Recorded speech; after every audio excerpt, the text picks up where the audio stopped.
ওই আল্লাহ কথা আমি পড়ি নাই, কিন্তু আমাকে ওইখান থেকে কপি করে একজনে পাঠাইছে ছবি সহ। আমি আশ্চর্য হয়েছি এত মারাত্মক ভুল কেমনে থাকে। বিশেষ করে তিনি এই বইয়ের মধ্যে তাকদীরের মাসালায় মারাত্মক ভুল করেছেন। আর তাকদীর ঈমান অংশ না, তাকদীর মাসালা ভুল করলে কিন্তু ঈমান চলে যায়। আমি ওনাকে অনুরোধ জানাবো উনি যেন শুদ্ধ করে নেন, এটা আমি বলবো। মারাত্মক ভুল, এই জাতীয় ভুল আলেমের জন্য শোভা পায় না। ভুলটা বলবো, ভুলটা হচ্ছে তিনি বলতেছেন এটা যে একজন গেম যে বানায়, গেম বানায় না, গেম যে বানায় সে জানে যে কয়টা অপশন থাকতে পারে, তো এই জন্য কোনটা অপশন তিনি নিবেন এবং তিনি তো দুইটা তিনটা অপশন দিয়ে রাখেন। তো আল্লাহ তাআলা নাকি এরকম গেম ডেভেলপারের মতো তিনি অপশন দিয়ে রাখছেন। নাউজুবিল্লাহ, কথা বলেন কোথায় কি নিয়ে আসবো আপনি? কথা হলো এটা, কথা হলো বলেন তো, এটা কোন কথা হলে পড়ে? আপনি পড়ে দেখবেন যে আপনার আমি কথা বলিনি। তারপরে কি বলছে? আচ্ছা বলেন তো, আল্লাহ তাআলা এর পরেরটা জানেন কিনা? এর পরটা জানেন না? আল্লাহ কোনটা নিবেন এটা জানেন কিনা? গেম ডেভেলপার জানে যে আমি কোনটা নিব, গেম ডেভেলপার জানে।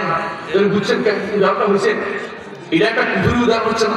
আপনি বুঝেন এরা নিজেরা কেন ইয়া দিতে যায়, এই সমস্ত এই নিজের পক্ষ থেকে দিতে যায় কেন?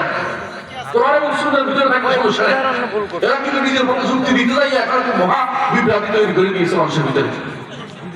সৌদি আরব থেকে যে সকল মসজিদ দেওয়া হচ্ছে, তাদের মাধ্যমে অর্থ দেওয়া হচ্ছে, তারা ৩-৪ লাখ টাকা গ্রহণ করছেন।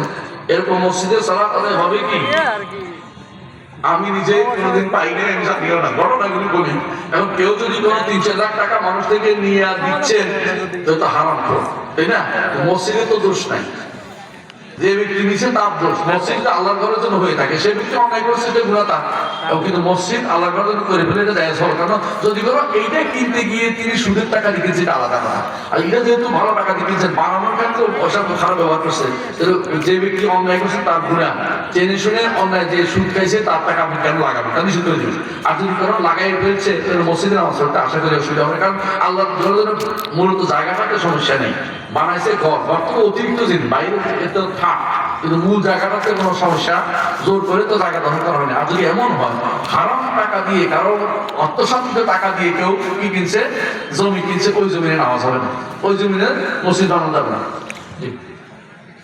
বরং আছে যখন শুনছি আমি চা কথা বলছি তখন চা চলে এসছে। আমার কোনো পুত্র সন্তান নাই, পৈতৃক সূত্রে আমি যে সম্পদ পেয়েছি তা আমার নামে আছে, আমার মৃত্যুর পর শরীয়ত অনুসারে বন্টন হবে। প্রশ্ন, যদি আমার নিজ ইনকাম করা অর্থ দিয়ে সম্পদ ক্রয় করে আমার স্ত্রীকে বা মেয়েকে লিখে দেই, তাহলে আমি কি কারো হক নষ্ট করলাম? আবু বকর সিদ্দিক ভাই পৈতৃক সূত্রে যা পেয়েছেন, নিজে যা কিনছেন, খেয়াল করে নিচ্ছেন, এগুলো আপনি নিজের খরচ চালিয়ে যাবেন, যত ভালো করে চলতে পারেন দান করে যাবেন, পুরোটাই দান করতে পারবেন, শরীয়তে নিষেধ নেই। যদি কেউ ওসিয়ত করে 3 ভাগের 1 ভাগ দিয়ে করতে হয়, দান করে পুরোটাই করতে পারে। কথা বলতে আল্লাহ রাস্তায় দান করে বেশি করে দেন, আপনাকে অনুরোধ জানাচ্ছি এটা করতে। আপনি যদি মনে করেন যে আপনার অবর্তমানে আপনার সন্তান কেউ ক্ষতি করবে, আপনার স্ত্রী কেউ দিবে না, আপনি তাদেরকে কিছু দিতে পারেন, কোনো সমস্যা নেই, 2টা থেকে দিতে পারবেন। পৈতৃক সম্পত্তি নিজে কেনাতেও দিতে পারেন, কোনো সমস্যা নেই, আপনি মালিক এখন মালিক দিতে পারেন। তবে আপনার যদি উদ্দেশ্য খারাপ থাকে যে আমি আমার ভাতিজাদেরকে বঞ্চিত করবো, আমি ওয়ারিসদেরকে বঞ্চিত করবো, তখন সেটা খারাপ হবে। আপনি বঞ্চিত করার চিন্তা করেন না, তাদেরকে কিছু দিতে পারেন। আপনার সন্তানকে, মেয়েকে বিয়ে দিচ্ছেন, তার ওইখানে একটা ঘর করে দেন, তাকে একটা কিনে দেন, একটা কি বলে কলের লাঙ্গল কিনে দেন, অথবা এটা যায় না, সেখানে আপনার তো আপনার সন্তানকে দিবেন, কাকে দিন, কিন্তু আপনি বঞ্চিত করার নিয়ত করবেন না যে আমি যেহেতু সে পাবে আমার ভাতিজা দিব না, আমি সবগুলি কি করবো বলছি। আপনি বিপদে পড়ে মরার পরে আপনার লাশ নিয়ে টানাটানি শুরু হয়ে যাবে, এটা পরীক্ষিত সত্য হয়ে গেছে। কেউ কাউকে বঞ্চিত করলে আল্লাহ তাকে দুনিয়াতে অপমান করে ছাড়ে।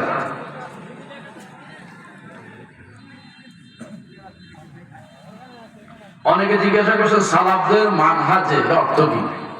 মানহাজ হচ্ছে চলার পথ। আল্লাহ তাআলা ইহদিনাস সিরাতাল মুস্তাকিম হচ্ছে কিনা প্রতিদিন পড়েন কিনা? কয়বার পড়েন? 17 বার।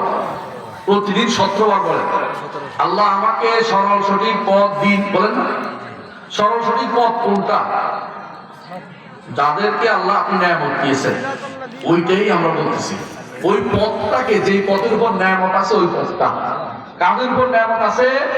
নবীরা, সিদ্দিকরা, শহীদরা এবং নেককাররা। এই নেককারদের মধ্যে সেরা নেককার হচ্ছে সাহাবায়ে কেরাম। সাহাবায়ে কেরামের সুন্দর অনুসারীরা। সালাফি মানে হচ্ছে এটাই, যারা সাহাবায়ে কেরামের পদাঙ্ক অনুসরণ করে চলে, এরা হচ্ছে সালাফ। আর যারা এর পরে বানোয়াট মানুষের কথা শুনে চলে, মিথ্যা কথা শুনে চলে, আজে বাজে দর্শনের কথা শুনে চলে, কালাম শাস্ত্রের পথে চলে, তারা হচ্ছে খালাফি। সালাফি না, সঠিক পথের অনুসারী না। এটা হচ্ছে কোনো দলের নাম নয়, সালাফ কোনো দলের নাম নয়। সালাফ হচ্ছে সাহাবায়ে কেরামকে সালাফ বলে একসাথে, যারা আগে চলে গেছে, আমাদের পূর্বসূরি। আমাদের পূর্বসূরি হচ্ছে তারাই, তারা হচ্ছে সাহাবায়ে কেরাম। কথা বুঝছেন কিনা? আমাদের যদি কোনো 10 নম্বর দাদা হিন্দু থাকে, আমাদের পূর্বসূরি হইব কি হইব?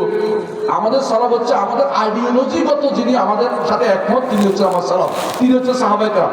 আমি যে আকীদা পোষণ করি, আকীদা কে পোষণ করতো? আবু বকর, ওমর, ওসমান, আলী, সাহাবায়ে কেরাম।